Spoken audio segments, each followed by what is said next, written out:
Quarrel. Quarrel শব্দটি noun এবং verb. Quarrel শব্দ যখন নাউন হিসেবে ব্যবহার হয় তখন তার বাংলা মানে ঝগড়া করা, বিবাদে লিপ্ত হওয়া বা ঝগড়া বাঁধাই। আর যখন নাউন হিসেবে ব্যবহার হয় তখন তার বাংলা অর্থ হবে ঝগড়া, বিবাদ, কলহ, কন্দল বা কথা কাটাকাটি। Example 1. The two brothers had a bitter quarrel over the property.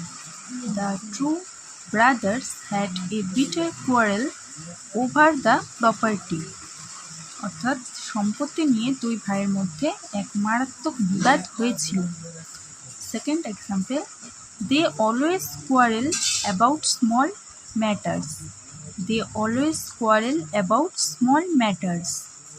তারা সবসময় ছোটোখাটো বিষয় নিয়ে ঝগড়া করে। Third example. I have no quarrel with his decision. I have no quarrel with his decision. তার সিদ্ধান্তের সাথে আমার কোনো বিরোধ নেই। Fourth example.